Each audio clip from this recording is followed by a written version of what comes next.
No place on earth is as beautiful as this. No people, and there's no lights, and there's no sound, and it's just endless wilderness. There's animals everywhere. We are actually in the desert. We're at the base of the Great West African Escarpment. In this area is the great grasslands of Namibia. Yeah, this is Solitaire. One of the largest concentrations of cheetah in the world.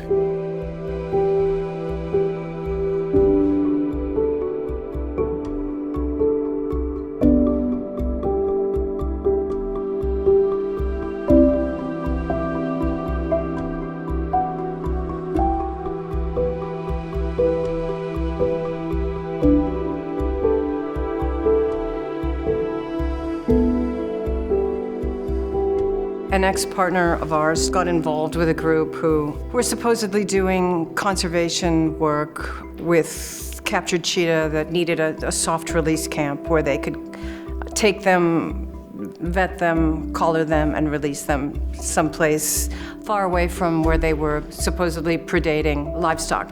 And ultimately, it became a problem, more and more animals showing up and clearly becoming permanent captives, which was never the plan that we were sold. And so we went to the authorities and said, what do you want to do? And they said, just hang on, we'll get back to you. But they never did. So we ended up with a bunch of cheetah.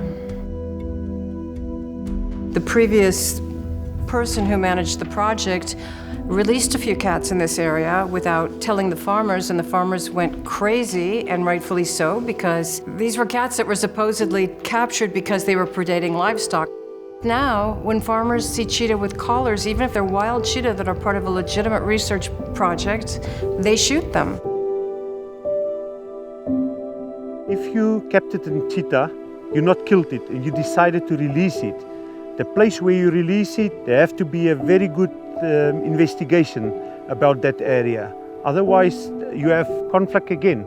And maybe next time the cheetah are not so lucky to be in a pen, he end up in front of a rifle.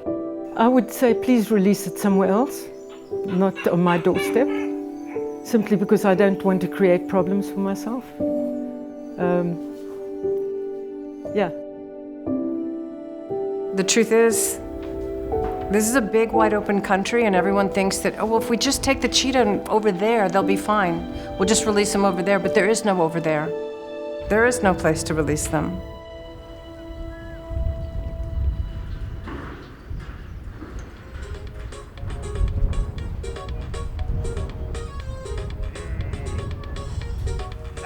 I was away on holiday, and I got a message to say that the sheep were being killed.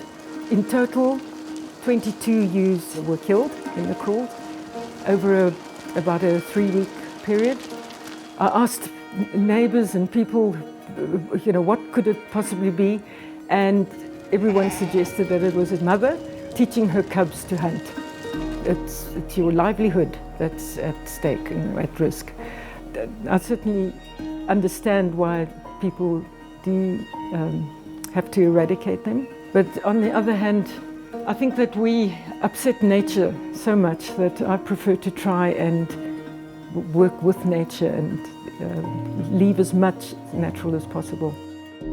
Anything that they are going to see in the wild, it can be a bigger animals, they will go for it because they still have the instinct. They don't have a chance to survive in the wild. Yeah, we've got a problem with cheetahs. They come here and then they catch my sheep. About 2 months ago, one came here just behind me, say 100 meters from here, and jumped the fence and caught one of my sheep. If he hasn't catch a sheep the previous night, he's going to catch it this night. And when I see him there, well, I have to shoot him because he will catch again. It's really a bordering for wildlife protection and commercial livestock protection. This is the problem from this area. My perspective in life is both sides have a story to tell. For me, I don't want to kill animals because I'm farming with tourists. They want to see these things alive.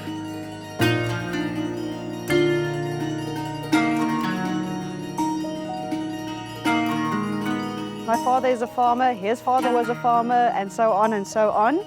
And I'm still a farmer at heart. That will never change.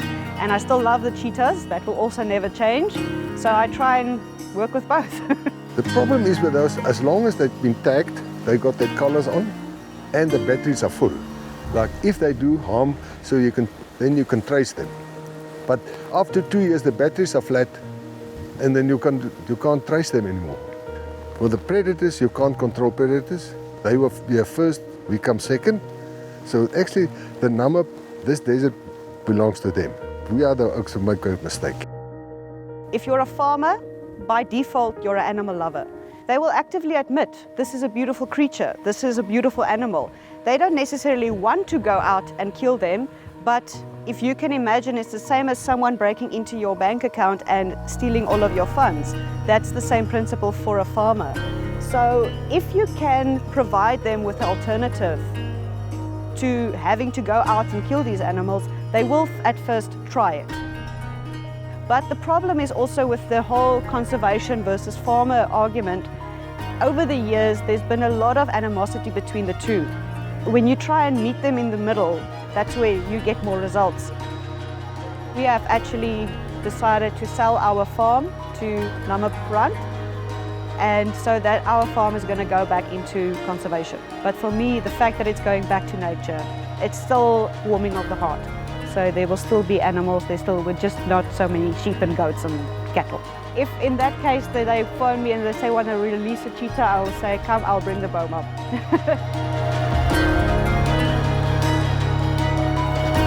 If we don't preserve more land, in the near future, there will be no wild animals. The only cheetah and lion and elephant and rhino that exist will be in zoos.